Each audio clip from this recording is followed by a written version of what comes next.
خاطر تو، ترانه ای از شهاب رنجبر با تنظیم، آهنگ و صدای سروش ملکپور.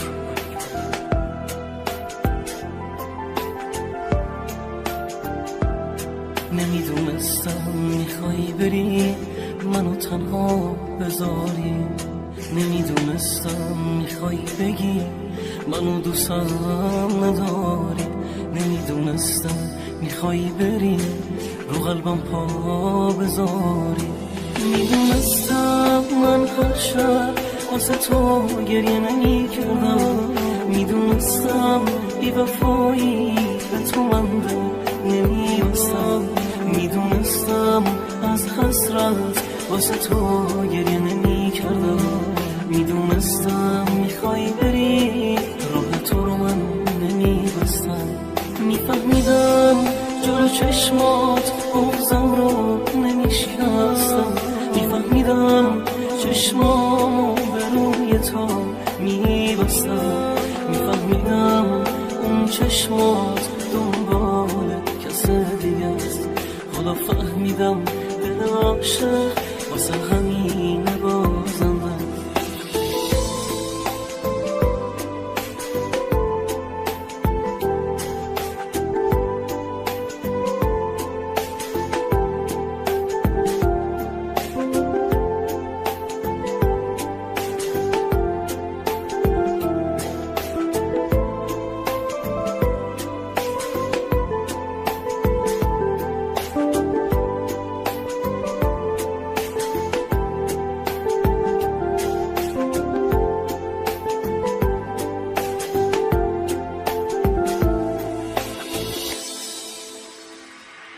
نمیدونستم میخوای بری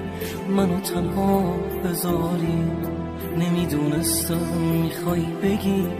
منو دوستم نداری، نمیدونستم میخوای بری رو قلبم پا بذari. Bilseydim ben her gece senin için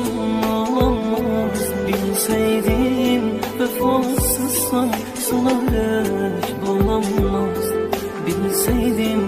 hasretten her gece ağlamazdım, bilseydim gideceksen senin yolunu bulamazdım, bilseydim ben her gece senin için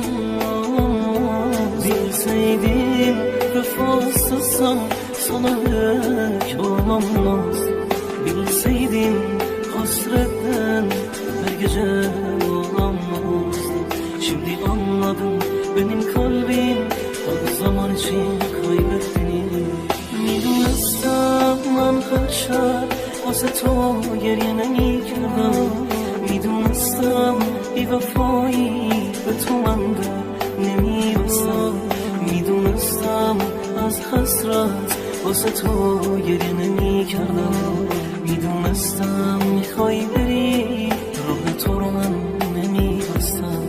میفهمیدم جلو چشمات بغضم رو نمیشکستم، میفهمیدم چشمامو به روی تو میبستم، میفهمیدم اون چشمات دنبال کسی دیگه است، حالا فهمیدم دل عاشق واسه همین